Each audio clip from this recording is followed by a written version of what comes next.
On December 5th, 2025, a tremor ran through Hollywood. Netflix, the streaming behemoth, finalized its $82.7 billion acquisition of Warner Bros. Discovery. This isn't just another corporate handshake. It's a seismic event, reshaping how films are made, distributed, and consumed globally. Imagine the iconic Warner Bros. Shield, the legendary HBO logo, the entire DC universe, Harry Potter, and Game of Thrones all folding into the Netflix red end. This deal isn't just big, it's transformative. It pits two fundamentally different creative philosophies against each other: Hollywood's theatrical legacy versus streaming's data-driven future. It instantly redefines the battlefield for giants like Disney, Amazon, and Apple. And it raises an urgent existential question. What does this mean for the future of movie theaters, for filmmakers, and for you, the viewer? Like if this news caught you by surprise, because its implications are far-reaching. By the way, if this whole big tech swallowing Hollywood thing feels familiar, it's because this didn't start today. I broke down the entire silent takeover, how Oracle, Apple, Amazon, and even Meta have been infiltrating the industry piece by piece. That video's in the I button if you want the full picture after this. To understand this moment, you don't need a film history lecture, just one simple pattern. Hollywood has tried massive mergers before, and most of them ended badly. AOL Time Warner collapsed. Every time the business gets desperate, the studios fuse together in hopes scale will save them. Even more recently, Disney's 2019 acquisition of Fox created a studio with nearly 40% of the box office, setting a precedent for mega mergers and demonstrating the immense market power such consolidation wields. So the question remains, if these mergers have failed or proven problematic before, why is Netflix pursuing this strategy now? By 2025, they hit a ceiling. Subscriber growth stalled, licensing costs exploded, and every major studio pulled their content onto their own platforms. Netflix suddenly needed something they couldn't buy anymore. IP they actually owned, and movies big enough to matter culturally, not just algorithmically. Warner Bros. Discovery, with its century of cinematic history, its iconic IP, and its distribution infrastructure, offered a solution to both. But how did Warner Bros. Discovery, a titan of entertainment, find itself on the auction block? Its path was paved with strategic missteps and a mountain of debt. The 2022 merger of Warner Media and Discovery was a hasty consolidation, inheriting over $50 billion in debt from AT&T by 2024. Warner Bros. Discovery was missing earnings, bleeding cash, and openly admitting that only the global streamers will survive. Their DC slate was underperforming, executives were panicking, and investors wanted drastic action. The options were brutal: attempt an extremely painful multi-year restructuring, or sell. And here's the ironic part. Right as all of this chaos was happening, 2025 became one of Warner Bros.' strongest content years in a decade. Huge hits, surprise breakouts, industry-shifting wins. The kind of lineup that gave Warner Bros. Discovery's leadership the confidence to say, if we sell high. By the way, if you want to see just how explosive that 2025 run was, the hits, the returns, the shock wins, I broke it all down in a full video. It's in the I button after this, and it really shows why Netflix was willing to spend billions. So by the time those 2025 numbers rolled in, the timing was perfect. The company looked strong creatively but financially fragile, and Netflix saw the opening. They moved fast. So what does this new landscape look like? Before the acquisition, the US streaming market was fragmented. Amazon Prime Video led with around 20 to 22%, Netflix closely followed at 19 to 21%, Disney Plus and Hulu combined for 25%, and Max held about 13%.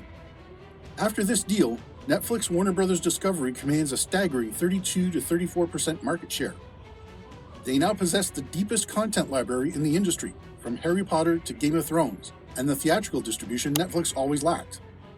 Max, as an independent competitor, is gone. This isn't just consolidation, it's the creation of a dominant incumbent, shifting Disney, Amazon, and Apple into a new competitive posture. But perhaps the most immediate and terrifying impact is on the theatrical experience itself. Cinema United, the global association for movie exhibitors, issued a stark warning. This deal could jeopardize up to 25% of annual domestic box office revenue. And the reason is simple. Netflix has never played by the theatrical rules. They built their empire on instant releases, not long theater runs.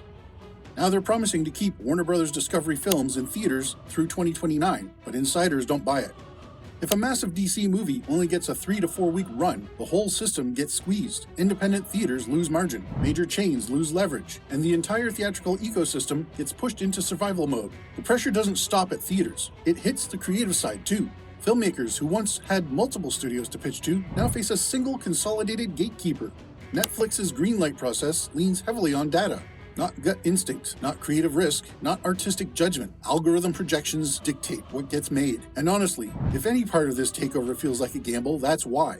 Netflix has a very specific way of making movies. They've built an entire empire on good time pass content. You know the type. Movies people half watch while scrolling. Films engineered for retention, not artistic ambition. If you want to see that blueprint in action, I broke down their whole quantity first strategy in another video.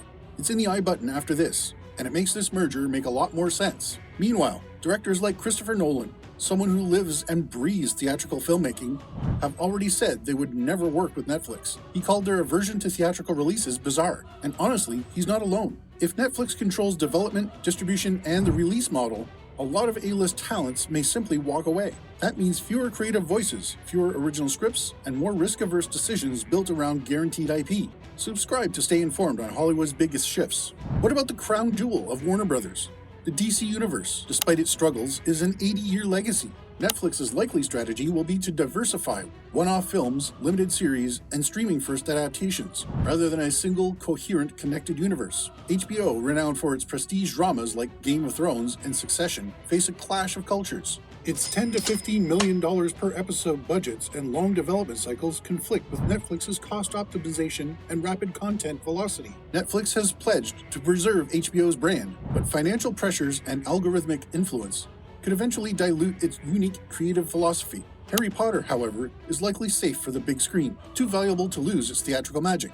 Though expect streaming exclusive spin-offs. Netflix argues that bundling Netflix and HBO Max will reduce costs, potentially offering savings compared to separate subscriptions. But history suggests a different long-term trajectory. Post-merger price increases are common within 18 to 24 months as competitive pressure eases. And while bundling might mitigate subscription fatigue for some, plus there's a looming question of whether HBO's quality can be maintained under Netflix's efficiency-driven model. The path to this deal closing is still fraught with regulatory uncertainty. The Department of Justice's Antitrust Division is reportedly preparing for a comprehensive multi-layer investigation. And even the White House expressed discontent with Netflix's marketing dominance. Critics, including the DGA, Cinema United, and a coalition of film producers, have urged rigorous review, drawing parallels to the Ticketmaster Madison Square Garden controversy, fearing one entity controlling both the content and the venue. The deal's complex structure, including the prior separation of Discovery Global's cable networks and the integration of two vastly different corporate structures, presents significant execution risks. Remember AOL Time Warner? So who wins and who loses in this new Hollywood order? Netflix shareholders certainly stand to gain from market dominance and IP control. Warner Brothers Discovery shareholders get immediate debt relief. But the losers are numerous.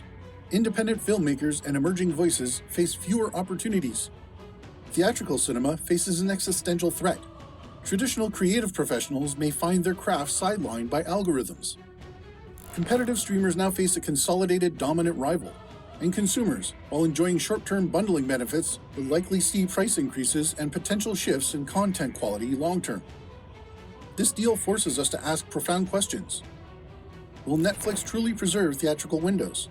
Or will financial pressures force accelerated streaming releases? How will regulators respond? And could conditions reshape the industry?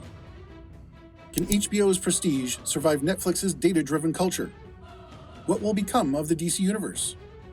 Is this the last great studio consolidation or the first of a new wave? What is Hollywood's future in a world dominated by one or two streaming giants? Will creativity be optimized by algorithms? Or will talent migrate into independent projects seeking artistic freedom? The Netflix Warner Brothers Discovery acquisition is more than a business transaction. It's a turning point. It's a test of whether marketing consolidation ultimately stifles or enhances creativity, whether convenience trumps the communal experience of cinema, and whether the stories we tell and how we tell them will ever be the same. What do you think? Share your predictions in the comments below. If you're still here, you already know this story was way bigger than one merger. Netflix buying WB is just one piece of a much larger shift that's been building quietly in the background, and it's nowhere near finished. YouTube is about to recommend the next part of that story to you. Whatever video shows up on your screen right now, that's the one the algorithm thinks fits perfectly into what we just talked about. So go watch it, because once you see how these pieces connect, you'll realize Hollywood isn't just changing, it's being rebuilt in real time. And this is only the beginning.